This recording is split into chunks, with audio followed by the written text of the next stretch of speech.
Parents of children who were failed by the very institutions meant to protect and support them, whether it was the school system, healthcare, child services, or the justice system. How did it happen? And what was the moment you realized your child had been let down in the worst possible way? My 8-year-old son experienced a convulsion at school, and I received a $300 parking citation while he was in the emergency room. When I disputed it, the hospital administrator increased the penalty to $600. Later, I discovered his spouse regularly used that very emergency-only space for her yoga class nearby. The school contacted me at 10:47 a.m. Your son had a seizure. The ambulance is transporting him to Memorial Hospital. I drove with frantic urgency. The emergency room parking area was completely occupied. I noticed the reserved spaces near the entrance, designated for medical personnel exclusively. This was indeed an emergency. My son was the emergency. I parked and rushed inside. We remained for 6 hours as they conducted tests, adjusted his prescriptions, and monitored his vital signs. When we finally departed, feeling utterly depleted and weary, there it was beneath my windshield wiper, a $300 parking infraction. I visited the parking office the following day. The episode occurred at school. Here is the emergency room documentation. My son was admitted for urgent care. The administrator, Mr. Garrett, did not even glance up from his screen. Those spaces are solely for emergency medical personnel. This was a medical crisis. My 8-year-old was having convulsions. The spots are for staff, not patients or their families. The entire lot was full. Where was I supposed to park while my son was? There's street parking 4 blocks away. Parents need to anticipate medical emergencies. Anticipate my son's seizure? His fingers tapped across the keyboard. I see you're disputing the charge. That is your prerogative.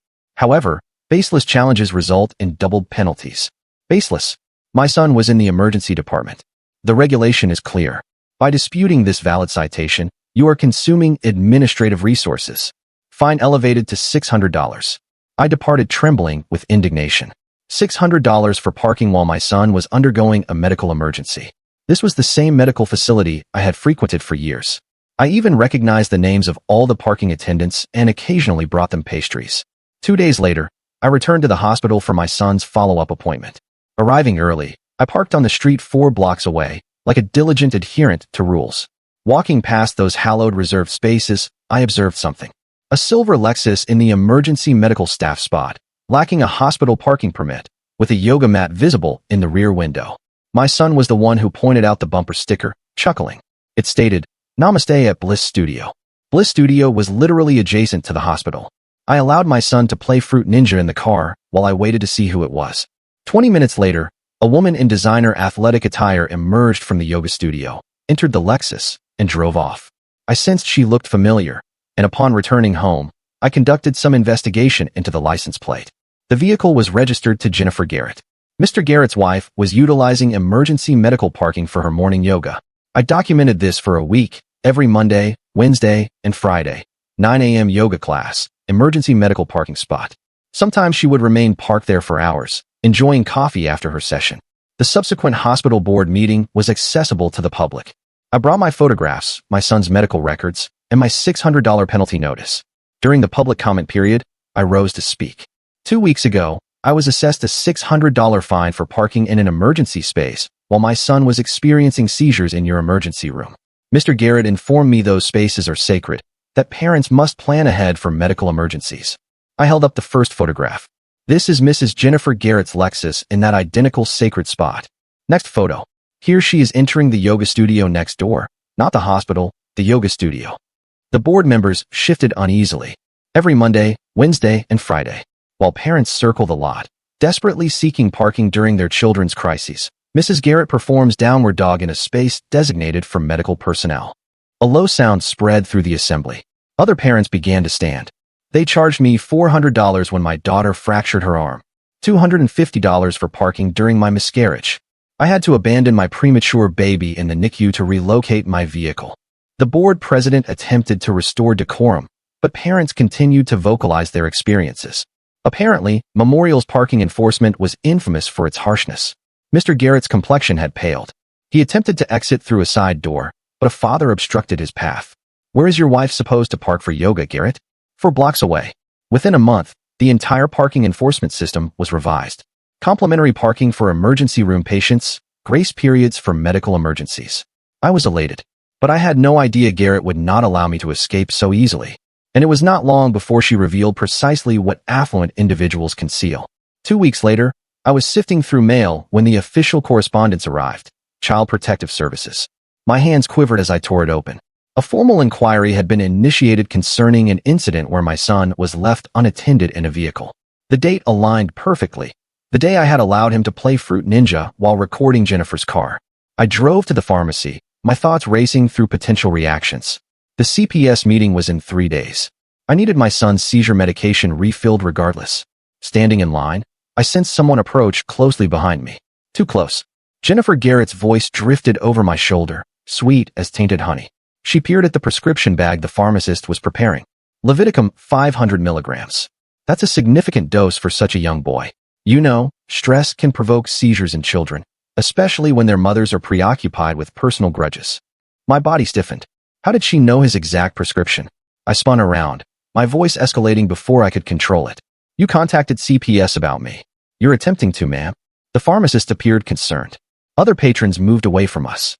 An elderly woman clutched her handbag more tightly. She's harassing my family. My voice fractured. She knows my son's medication. She filed a false accusation. The pharmacist reached for the phone. I will need to summon security if you cannot lower your voice. Jennifer retreated, hands raised innocently. I'm merely here for my birth control. This woman has been tormenting my family for weeks. She turned to the other customers with feigned concern. She photographed my car, followed me to yoga. Now she's yelling at me in public. I seized my prescription and fled. Jennifer's contented smirk imprinted on my memory. The next morning, my manager summoned me to her office. Dr. Patterson had been my supervisor for 3 years. She had sent flowers when my son was first diagnosed with epilepsy.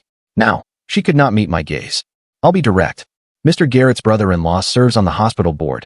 There are concerns about an employee who has been orchestrating a campaign of harassment against the parking administrator's family. My stomach plummeted. Dr. Patterson, you know me. You know what transpired with my son. I understand you're experiencing a challenging period, but we cannot have employees fostering hostile work environments. If this intensifies, your position here could be reevaluated. She finally looked at me. Please, just let this go. I departed her office in a stupor. 20 years of flawless employment evaluations, and now my livelihood was at risk. The CPS meeting was scheduled for Thursday at 2 p.m. That morning, the neurology clinic called. We had a cancellation. Dr. Martinez can see your son Thursday at 2:30 for his crucial follow-up. If you miss this, the next availability isn't for 3 months. My hands trembled. Can we do any other time? I have a conflict. I'm sorry. This is the only slot. Should I offer it to someone else? I gazed at the CPS letter. Missing the meeting would appear detrimental, but missing the neurology appointment meant 3 months without adjusting his prescriptions. 3 months for Jennifer to establish a pattern of medical neglect. Thursday at 2:30, I whispered, "We'll be there." I prioritized my son's immediate medical requirements. It was precisely what Jennifer desired. Friday morning commenced with my car failing to start. The mechanic discovered sugar in the fuel tank. Seen 3 cars like this recently, he casually remarked. All in your neighborhood. Odd coincidence. $800. My emergency savings, intended for legal counsel to combat CPS, vanished. While awaiting the repair, my phone vibrated. The school. Your son's lunch account is overdue. The automatic payment was canceled last month. He couldn't get lunch today. I had not canceled anything. Rushing to rectify that. Another call. My apartment complex. We've received multiple noise complaints, loud music and disturbances throughout the night. This is your final warning. I wasn't even home last night. I was at my sister's. The complaints are documented, ma'am. One more, and we initiate eviction proceedings. By noon, I was weeping in my broken vehicle. Everything was disintegrating simultaneously. That evening, I accessed Facebook to find a post in our neighborhood group, Jennifer Garrett, concerned mother, recounting her frightening encounter at the pharmacy. The comments were scathing. This woman sounds deranged. Following people to yoga? That's obsessive behavior. Someone should check on her poor child. I began composing a reply, then deleted it. Anything I stated would only worsen my image. Saturday brought a fresh horror. My son returned from playing at his friend's house with inquiries. Mom, why did the kind lady from the hospital tell Aiden's mom that you're unwell? My blood ran cold. What kind lady, dear? Mrs. Garrett. She said you're sick and that's why you get so angry. But she said not to worry because she'll help care for me if you have to go away. I drew him close, fighting back tears. She was corrupting my own child against me. The subsequent week, I received an email from hospital legal. Security footage depicted me taking photographs in the parking structure, a breach of patient privacy regulations I had consented to. The attached screenshots were damning. Me crouching by vehicles, phone extended, clearly recording. What the email omitted was the reason for my photography. Just a woman seemingly pursuing random cars. My closest friend, Maria, telephoned that night. Her voice was strained. "Listen, I believe you about the Garretts, but Tom is up for a promotion at the bank. Mr. Garrett is on the board there, too. We can't. I mean, perhaps you should just apologize. Let this go, Maria. They're attempting to seize my son. I know, but is proving a point about parking worth sacrificing everything?" After she concluded the call, I realized I was truly isolated in this struggle. The next morning at school pickup, I immediately perceived the change. Parents who usually conversed with me suddenly discovered pressing reasons to check their phones. Conversations ceased when I approached. I overheard fragments as I passed. CPS investigation, and that poor little boy. I longed to shout the truth. Instead, I collected my son and walked to our car with my head held high, while judgment seared into my back. Tuesday's mail delivered the formal restraining order. Mr. Garrett asserted I had been harassing his family, following his wife, taking photographs, and fostering a hostile atmosphere. I was ordered to maintain a 500-foot distance from both Garretts. The shocking detail came at the conclusion. Jennifer Garrett had just been approved as a volunteer classroom assistant at my son's school. The same day the restraining order was filed, I telephoned my lawyer with trembling hands. "She'll be in his classroom. How can I remain 500 feet away when she's with my child?" "It's an issue," he conceded. "You'll need to arrange alternative pickup. Perhaps have someone else collect him. I have no one else anymore." The silence lengthened. "We'll devise a solution, but you absolutely cannot violate this order. It will ruin your custody case." That night, I lay awake strategizing. Jennifer had orchestrated this flawlessly. Every action I took to defend myself became evidence against me. Every truth I attempted to reveal made me appear more unstable. But I was not surrendering. My son required me to be more astute, not louder. If Jennifer wished to engage in dirty tactics, I would have to master the game. The conflict for my son had just commenced. The custody exchange occurred in the police station parking area. My ex-husband arrived with Jennifer beside him in the passenger seat. She wore my grandmother's pearl necklace, the one that disappeared during our divorce proceedings. As my son entered their vehicle, Jennifer hummed our wedding melody while adjusting the pearls. I drove home, my knuckles white as I gripped the steering wheel. Inside my apartment, I discovered a letter from CPS detailing our conversation from the previous week. The social worker's notes claimed I had admitted to regularly leaving my son unsupervised. My hands shook as I read words I had never uttered. The conversation I recalled was entirely different. She had deemed the report baseless and indicated the case would be closed. That evening, I found screenshots of my private messages circulating in the school parent Facebook group, texts I had sent Maria during the most challenging period of my divorce, expressing feelings of being overwhelmed and wishing to escape everything. Someone had submitted them to the custody evaluation as proof of abandonment ideation. The timestamp indicated they were sent 2 years prior, during my most difficult moments. My son returned from his weekend with unsettling questions. He inquired why I behaved unkindly when I was unwell, repeating Jennifer's exact phrasing. He mentioned Jennifer had promised to care for him if I had to go away to recover. The manipulation was succeeding. My 8-year-old was being conditioned to anticipate my absence. The doorbell camera perfectly recorded my outburst. After 3 nights of air horns blaring at random times, car alarms inexplicably triggering, and music reverberating from an indiscernible location, I finally erupted. The video depicted me yelling at teenagers walking past my driveway. What it did not show was the systematic harassment that preceded it. Within hours, the footage became widely shared with the caption, "Karen loses it on innocent kids." Family court interpreted my warnings about Jennifer's classroom access as parental alienation. The judge viewed my concerns as an attempt to obstruct my son's education, as Jennifer was merely a helpful volunteer. My objections only strengthened their narrative of an unstable mother lashing out at a concerned community member. Late one night, I utilized my deceased mother's login credentials to access the hospital's donation database. My mother had worked in development before her passing, and her account had never been deactivated. The records revealed systematic misappropriation of funds, money designated for parking improvements diverted to personal accounts. The Garretts had embezzled over $400,000 over 5 years. My final search query before logging out was how to report fraud anonymously. Jennifer's Instagram presented a different narrative: designer handbags, jewelry, and vacation photographs that precisely matched items reported missing from hospital charity auctions. She openly displayed the evidence, confident in her invulnerability. Each post intensified my resolve to expose them. My therapist received a subpoena to testify about our sessions. Confidential discussions about the Garrett family, shared in the secure environment of therapy, would now be distorted into proof of obsession. The legal system was using my attempts to process trauma against me. I tried to record Jennifer during a chance encounter at the grocery store. The moment she noticed my phone, she loudly declared she did not consent to being recorded for my harassment campaign. Other shoppers turned to stare as she flawlessly portrayed the victim. Security escorted me out while she dabbed at feigned tears. School pickup became an insurmountable challenge. The restraining order mandated a 500-foot distance, but Jennifer positioned herself at the main entrance daily. I had to choose between violating the order or abandoning my son. I began parking 3 blocks away and observing him walk to me, Jennifer's contented smile visible even from that distance. The parking attendant who had pledged to testify about the Garrett's special treatment suddenly changed his mind. His daughter had just been accepted to a prestigious preschool with a full scholarship. He offered profuse apologies, but explained he had to prioritize his family. Another witness lost to their influence. Jennifer's involvement in my ex-husband's life grew more intrusive. My son mentioned she used my special lavender lotion, slept on my side of the bed, and had rearranged the apartment to mimic our old home's layout. She was not merely dating my ex. She was systematically supplanting me in every facet of my former existence. The ultimatum arrived via my lawyer.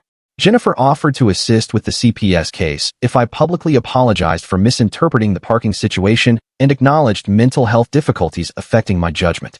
My refusal was documented as declining therapeutic intervention recommended by a concerned family friend. Desperation compelled me to investigate further. The initial parking fine had been processed incorrectly. I had actually qualified for a medical emergency exemption. The timestamp showed Mr. Garrett had altered the rejection after hours, falsifying the reason for denial. This was no longer merely about parking, it was systematic deception. Delving through archived budget reports, I uncovered that the previous hospital administrator had been documenting the Garrett's embezzlement before his sudden passing from a cardiac arrest. His files, concealed in old budget folders, detailed years of financial manipulation. But more unsettling was the pattern. The money was not just stolen. It was used to compensate families the Garretts had previously victimized. My mother faced an impossible decision when I sought her support. She explained she could not risk losing access to her grandson if I lost custody. Her neutrality felt like a betrayal, but I understood. She agreed only to supervised visits, eliminating my childcare options during legal proceedings. The Garretts had isolated me from my last family support. I began adopting Jennifer's strategies.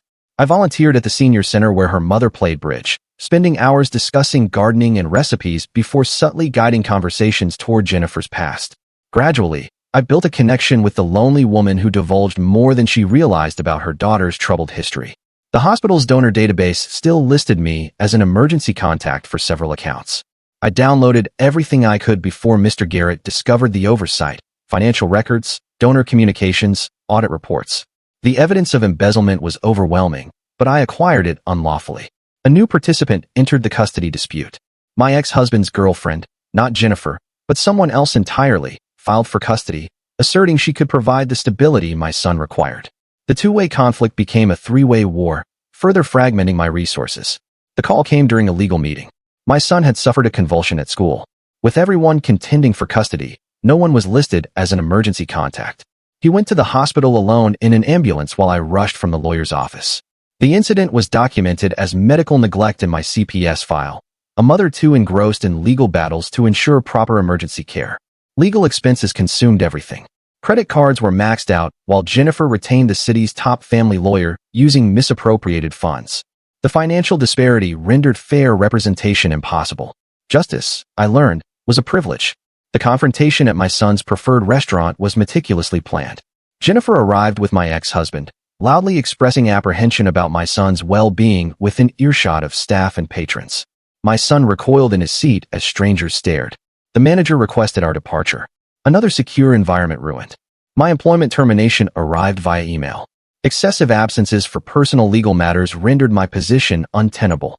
Human resources conveyed regret, but clarified the hospital required dependable employees. My replacement commenced the following Monday. Jennifer's yoga friend's daughter recently graduated from college. I relocated to my sister's basement, selling everything I could to finance the legal battle. Meanwhile, Jennifer posted photographs from the expansive new residence she shared with my ex-husband. My son's artwork adorned their refrigerator. His bedroom there was larger than my entire basement area. The question that shattered me came during a quiet moment. My son asked why I could not simply apologize so everyone could be content. The manipulation had been effective. He now perceived me as the impediment to tranquility. I could not explain the intricate web of deceit and custody disputes to an 8-year-old who merely desired his seizures to cease and his family to coexist harmoniously. My investigation into hospital finances created unforeseen repercussions. An innocent billing clerk was suspended for unauthorized database access that I had actually executed. Her daughter's text message tormented me, describing her mother's inconsolable weeping. I ruined an innocent woman's career to gather evidence. The ripple effect persisted. The billing clerk's husband initiated divorce proceedings, citing stress from her work suspension and her association with the hospital troublemaker, me. Their family disintegrated because of my desperate quest for evidence. But ceasing meant losing my son. I pressed onward, despising myself more each day. My last remaining friend posed the question I could not answer during a moment of exhaustion. What if the Garretts truly were attempting to help now? What if Jennifer genuinely believed she was rescuing my son? The question lingered between us because any reply would sound paranoid, obsessive, unhinged, precisely what they had portrayed me as. I made the choice to publicly acknowledge accessing databases unlawfully. It was the sole means to maintain credibility regarding my discoveries. The admission would harm my custody case, but without it, the embezzlement evidence held no weight. I exchanged my liberty for the truth. The hospital records unveiled my deepest humiliation. 3 years prior, overwhelmed by divorce proceedings, I had been tardy in refilling my son's seizure medication. The delay had precipitated his first significant episode. The guilt I had silently borne was now documented proof. I had caused this. The Garretts were not the only ones who had failed my son. Jennifer's lawyer filed an urgent motion asserting immediate danger to my child. The court date was advanced by 3 weeks. Coincidentally, my lawyer was scheduled for vacation. Jennifer had known his itinerary and planned accordingly. I would confront her legal team alone. Understanding Jennifer's motivation emerged through her mother's meandering narratives. Jennifer had grown up with a mentally unwell mother who had been institutionalized when Jennifer was 12. She sincerely believed she was saving my son from an identical fate. Her distorted empathy intertwined with a desperate need to embody the stable mother she had never possessed. I represented her opportunity to rewrite history. The restraining order became irrelevant when I discovered Jennifer's teenage daughter possessed evidence on her phone. I attended a house party where she was consuming alcohol, waited until she was inebriated, and accessed her messages. The fraud evidence was all there, but I had crossed a boundary I could not uncross. The rule-abiding mother was gone, proving a single fraudulent transaction felt empty. When Jennifer broke down in the courthouse restroom, we stood at opposing sinks, both weeping, both shattered by this conflict. She sobbed about her abusive upbringing, her mother's desertion, her desperate compulsion to safeguard children. I recognized myself in her anguish and loathed us both. The judge found Jennifer's counterclaim persuasive.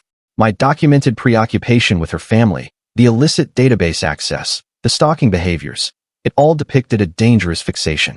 The truth had become my snare. Everything depended on the billing clerk's testimony. Would she speak truthfully despite losing everything? Would she fabricate to preserve what remained of her life? Her decision would determine my son's future. Jennifer's daughter intercepted me outside the courthouse with her own plea. She was aware of her mother's transgressions, but implored me to desist. If Jennifer were incarcerated, she would forfeit everything: her home, her stability, her chance at a normal existence. The teenager offered to assist me if I withdrew, but we both knew it was too late. The hospital community fractured into factions. Some colleagues were cognizant of the fraud and had remained silent for years. Others were genuinely astonished by the disclosures. The division shattered professional relationships and friendships. Memorial Hospital would never be the same. The judge's preliminary ruling crushed my hope. Financial offenses and custody were distinct matters.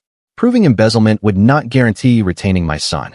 The best interest of the child doctrine did not incorporate parental crimes unrelated to childcare.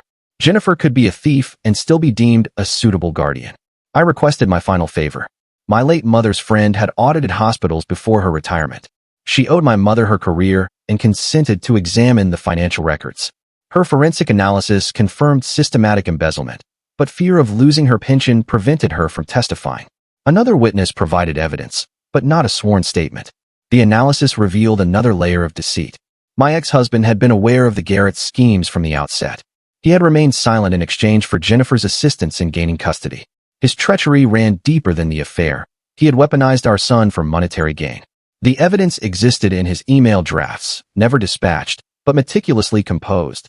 Detailed documentation of every fraudulent transaction, poised for deployment as blackmail when the opportune moment arrived. He had been manipulating everyone. Me, Jennifer, the Garretts. Our son was merely leverage in his plot. The conclusive evidence established our son had never been in peril. Everything, the CPS reports, the custody disputes, the harassment, was about money and control. But utilizing this evidence meant destroying my son's relationship with his father. He would have to live knowing his father had engineered his mother's downfall. I made the choice that broke my heart. I would use only evidence that did not implicate his father, shielding my son from the complete truth. He needed to believe one parent had loved him purely, even if it was a fabrication. Mr. Garrett's notarized financial disclosure became the irrefutable proof. His sworn statement perfectly contradicted the embezzlement records. He had signed under penalty of perjury, committing a federal crime. The financial offenses would be prosecuted, but custody remained uncertain. I presented evidence focused solely on financial crimes, granting Jennifer a partial leniency she did not merit. She recognized my intent, protecting my son from the full truth. Our eyes met across the courtroom, two mothers annihilating each other for the right to cherish a child. Federal investigators assumed control of the financial crimes case based on the hospital fraud evidence. The Garretts would face justice for embezzlement, but my custody battle persisted. Criminal prosecution and family court remained frustratingly distinct. Both parties prepared for the final custody hearing. With a federal investigation looming, Jennifer's criminal charges complicated, but did not nullify her custody claim. The conflict for my son would be decided by a judge who had never encountered him, based on evidence that conveyed only partial truths. The billing clerk made her choice. Despite forfeiting her marriage and career, she would testify honestly. Her integrity cost her everything, but she could not prevaricate about what she had witnessed. Heroes, I learned, were ordinary individuals who prioritized veracity over comfort. As the final hearing approached, I reflected on the toll this conflict had exacted. My career, friendships, financial stability, and fragments of my spirit I would never regain. But my son remained the reward worth any cost. The Garretts had taught me that the true secret of the wealthy was their conviction that their suffering justified harming others. I chose differently. Even as I adopted their methods, I clung to one fundamental truth. My pain did not grant me the right to destroy innocence. Every boundary I crossed was for my son, not retribution. That distinction might be inconsequential to those I had wounded, but it preserved my humanity in an inhumane struggle. The custody hearing was set to commence tomorrow. Jennifer and I had transformed from mothers into instruments, aimed at each other by a system that profited from our devastation. Tomorrow, a judge would determine which instrument deserved to raise a child. But tonight, I tucked my son into his narrow bed in my sister's basement. He inquired if tomorrow would bring happiness to everyone again. I assured him I was striving for it, knowing happiness had become a casualty of war. We had fought so intensely to prevail, we had forgotten what triumph was meant to resemble. The true tragedy was not the embezzlement or the fraud or even the custody dispute. It was two broken women, products of their own traumas, destroying each other to mend wounds that would never close. Jennifer and I were more alike than dissimilar, desperate mothers willing to incinerate the world to safeguard our children. Tomorrow would bring judgment. But tonight I held my son and whispered apologies he could not comprehend. For the medication I had been late in refilling, for the marriage that dissolved, for the conflict that transformed his childhood into a battleground, for choosing truth over peace. The war for my son had exposed everyone's concealed nature. The Garrett's avarice, my ex-husband's manipulation, Jennifer's trauma, and my own capacity for cruelty.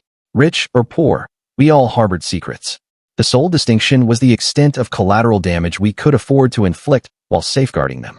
The forensic auditor's analysis rested in my hands, trembling slightly as I reviewed the figures one final time.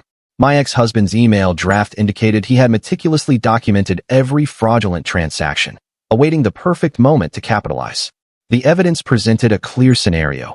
He had orchestrated Jennifer's involvement from the beginning, using our son as bait. I made copies of everything except the emails implicating him. My son deserved one parent he could trust, even if that parent had betrayed us both. The selected evidence was placed into manila envelopes, organized by date and transaction type. The custody hearing commenced on a Tuesday morning. The courtroom filled with legal representatives, social workers, and character witnesses. Jennifer sat across the aisle, her hands neatly folded in her lap. My ex-husband reclined beside her, confident in his concealed advantage. The CPS worker shuffled papers, avoiding eye contact with everyone. My son's drawing lay among the court documents, a crayon family portrait that included Jennifer standing next to his father. The image churned my stomach, but I concentrated on the task ahead. The billing clerk entered, her face gaunt from months of strain. Her husband had already filed for divorce, but she clutched the document like a shield. The proceedings began with financial evidence, bank records, diverted funds, charity auction items appearing in Jennifer's social media posts. The judge systematically examined each document, while Jennifer's lawyer contended the financial crimes were unrelated to custody matters. My lawyer countered by establishing a pattern of deceit and manipulation. The billing clerk took the stand despite everything she had sacrificed. Her voice remained steady as she detailed the database irregularities, the rerouted funds, the systematic thefts spanning years. Jennifer's lawyer assailed her credibility, emphasizing her suspension and pending divorce. The clerk simply reiterated what she had observed in the files. Mr. Garrett's notarized financial disclosure became the pivotal piece. The document contradicted every embezzlement record, providing undeniable proof of perjury. Federal prosecutors had already initiated their investigation based on this evidence alone. The judge noted the criminal proceedings, but stressed they were distinct from the custody determination. Jennifer's emotional collapse occurred during her testimony. She spoke of her institutionalized mother, her dread of mental illness destroying children's lives. Her voice fractured as she described witnessing her own mother succumb to madness. She sincerely believed she was rescuing my son from a similar destiny. The authenticity in her delusion was more terrifying than calculated malevolence would have been. My testimony concentrated on facts, not sentiments. The parking citation that initiated everything, the escalating harassment, the CPS reports filed after I documented her illicit parking, the systematic dismantling of my support network. I presented each incident like building blocks, constructing the complete depiction of orchestrated persecution. The judge ordered a recess for psychological assessments. Court-appointed psychologists would evaluate all parties seeking custody. Jennifer submitted willingly, convinced her genuine concern would be evident. My ex-husband adopted the persona of a reformed father, suddenly interested in his son's welfare. I underwent evaluation, aware my actions during the investigation would be weighed against me. During the break, Jennifer's teenage daughter approached me in the courthouse corridor. She handed me a flash drive containing screenshots of her mother's messages planning the harassment campaign. The girl's hands trembled as she explained she could not bear to watch another family destroyed. She had witnessed what her mother's obsession had done to previous targets. The psychological reports revealed troubling tendencies. Jennifer exhibited signs of delusional disorder with a maternal fixation. My ex-husband displayed narcissistic traits, with financial motives overriding parental instincts. My report noted reactive behaviors stemming from systematic persecution, but deemed me the most stable option despite everything. Federal agents apprehended Mr. Garrett during the lunch break. They let him out in restraints as his wife wept in the gallery. The embezzlement charges would dismantle their meticulously constructed life. Jennifer observed her in-laws' arrest with a dawning realization that her protected world was collapsing. The afternoon session focused on my son's best interests. Teachers testified about his anxiety during the custody disputes.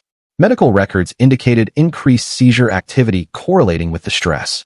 The school counselor described his bewilderment about why Jennifer continuously appeared in his life, why his mother seemed so distressed all the time. My mother finally took a stance. She testified about witnessing her daughter's systematic destruction, the isolation tactics, the financial strangulation. She admitted her fear of losing access to her grandson had kept her silent for too long.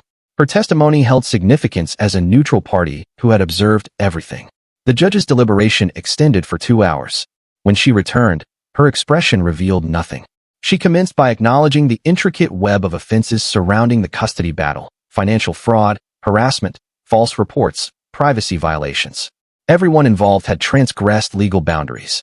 Primary custody was granted to me, with stipulations: mandatory therapy for both my son and me, supervised visitation for his father, who would face separate charges for conspiracy once I anonymously submitted his email evidence to prosecutors. Jennifer was prohibited from any contact with my son, pending her own criminal trial. The Garrett's financial empire unraveled within weeks. Federal investigators froze accounts, seized assets, and uncovered decades of embezzlement. The hospital faced significant restructuring.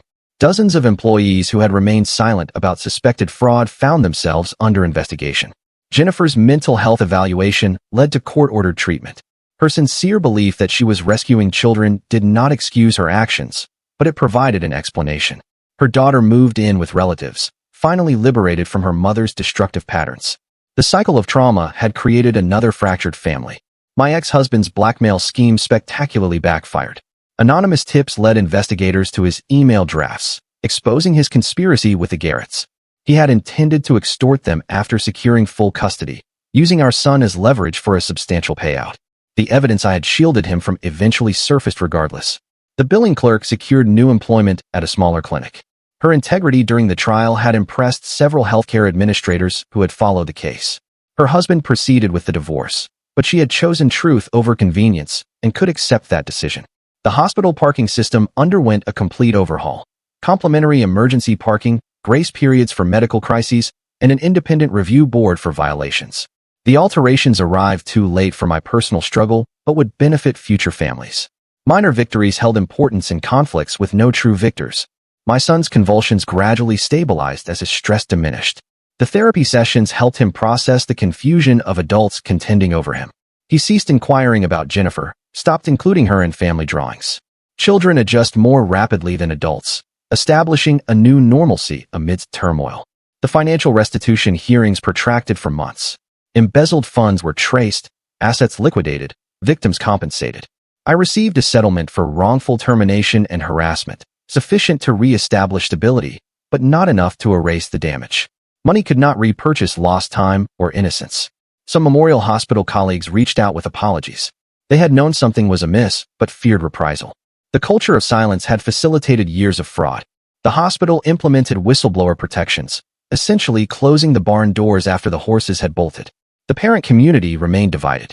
Some perceived me as a troublemaker who had dismantled a prominent family. Others viewed a mother who had battled insurmountable odds to safeguard her child. I ceased caring about their opinions, concentrating solely on my son's recovery. Jennifer served weekends in a minimum security facility while undergoing intensive therapy. Her offenses were serious but nonviolent. Her mental health issues were documented. She sent one letter through her lawyer, apologizing for the pain while still asserting she had attempted to help. I did not respond. My ex-husband's restricted visitation occurred at a supervised facility. He portrayed the devoted father for 2 hours every other week while his own criminal case proceeded.